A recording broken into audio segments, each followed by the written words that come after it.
नमस्कार, आप सबका स्वागत है हमारे चैनल नेक्स्ट 9 न्यूज़ पर। मेरा नाम है दीपक गुप्ता। राजस्थान की सियासी सत्ता में सवालात यही हैं कि क्या शर्तें हैं जिस पर अशोक गहलोत मानकर इस्तीफा देने को तैयार हो जाएंगे। क्या कांग्रेस अध्यक्ष मल्लिकार्जुन खड़गे ज़बरदस्ती उनसे सीएम कुर्सी छीनेंगे, या गहलोत ने कोई शर्तें, कोई डिमांड, कोई मांग रखी है यहाँ पर अध्यक्ष खड़गे के सामने, जो उनकी खड़गे की कहीं ना कहीं बातों को सुनने के बाद और गहलोत की बातों को सुनने के बाद ये निष्कर्ष निकाला जाए कि गहलोत सीएम पद तो छोड़ेंगे, लेकिन उनको अगला कदम, अगला पद क्या चाहिए। सवाल ये बहुत बड़ा रहता है, क्योंकि 2 बार से ज़्यादा कह सकते हैं इतने बड़े सियासी राजस्थान खेमे में यहाँ पर मुख्यमंत्री बने अशोक गहलोत, तो ये भी उनकी बड़ी काबिलियत है, जादूगर के नाम से जाने जाते हैं। लेकिन पायलट ने भी बहुत मेहनत की है। सचमुच जो दिखता है यहाँ पर वो नज़र आ रहा है। हिमाचल चुनाव की बात कर लें या फिर तमाम जिनको उनको जितनी भी जिम्मेदारी दी जाती है वो निभाते हैं आँख बंद करके।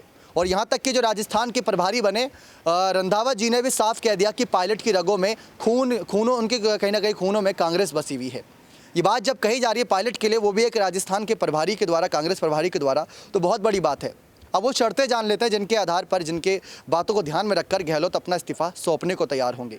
दरअसल उसमें पहली शर्त यही है कि वो इस्तीफा तो देंगे लेकिन पायलट को सीएम नहीं बनाना, क्योंकि वो नहीं चाहते किसी बीजेपी के समर्थन करने वाले नेता के हाथ में सीएम कुर्सी जाए। ये बहुत बड़ी जानकारी यहाँ पर गहलोत ने खुद अपने आधिकारिक तौर पर बयान दिया था। उन्होंने कहा था कि पायलट को सीएम नहीं बनाना चाहिए, वो तो गद्दार है।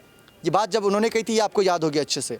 दूसरी शर्त ये हो सकती है कि शायद गहलोत को उम्मीद होगी कि उनकी पार्टी से किसी को आगे किया जा सकता है, यानी कि उनकी पार्टी के किसी नेता को, उनके गुट को, पार्टी तो कांग्रेस ही है, उसी से पायलट भी जुड़े हैं, लेकिन उनके गुट में से किसी नेता को सीएम पद दिया जाए, ताकि अगर इन फ्यूचर उनके कोई काम अटके हों या कोई काम करवाने हो तो वो आसानी से हो जाए।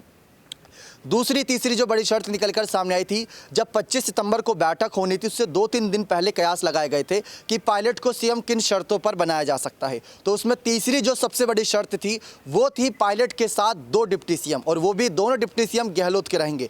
अगर सीएम बात ना माने तो दोनों डिप्टी सीएम से ज़बरदस्ती काम करवा ले, या दोनों डिप्टी सीएम अपनी राय को रखते हुए सीएम से वो आदेश पारित करा ले।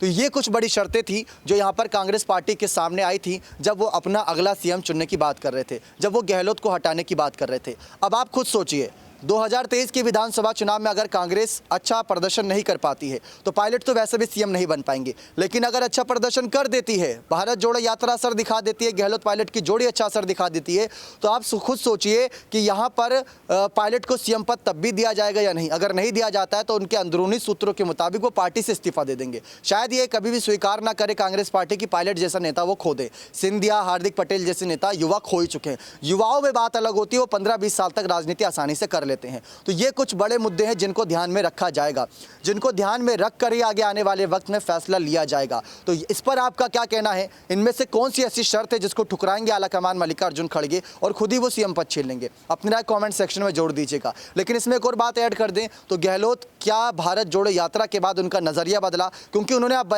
उनकी बयानबाजी वो थमती नजर आ रही है और पायलट के साथ नजर आ रही है। पायलट के साथ जा रहे हैं राजनीतिक मंचों पर, पायलट के साथ नजर आ रहे हैं, के साथ चार्टर्ड प्लेन में हिमाचल के लिए उड़ान भरना, भारत जोड़ो यात्रा में शामिल होना। तो क्या यहाँ पर कोई ऐसी डील हो चुकी है जो पायलट के लिए भी अच्छी रहे, गहलोत के लिए भी अच्छी रहे? आप खुद ही बताइए दर्शकों कि आप किसको देखना चाहते हैं राजस्थान की सियासी सत्ता में सीएम कुर्सी पर। अपनी राय कमेंट सेक्शन में जोड़ रखिएगा। बहुत बहुत धन्यवाद।